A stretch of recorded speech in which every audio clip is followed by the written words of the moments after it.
Welcome to the Slop Farm. Enjoy the video. In this video, I will show you how to cook octopus in the oven. To begin, always start with a high-quality, fresh or frozen octopus, ensuring it is thoroughly cleaned.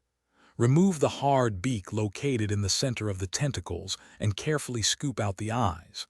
Afterwards, rinse the octopus exceptionally well under cool, running water. Pat the octopus completely dry with paper towels, as this crucial step is essential for proper roasting and achieving an appealing golden brown finish. Before roasting, we must tenderize the octopus to avoid a chewy outcome. One effective method is to freeze it solid for at least 24 hours, then thaw it slowly in the refrigerator. Another excellent approach involves simmering the octopus gently in water for about 45 to 60 minutes, until a fork easily pierces the thickest part of a tentacle.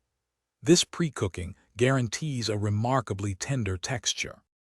Once tender, it is time to infuse our octopus with wonderful flavor. Place the octopus in a roasting pan or on a sheet tray.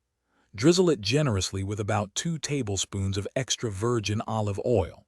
Add several smashed garlic cloves, perhaps 3 or 4, and a few sprigs of fresh rosemary or thyme.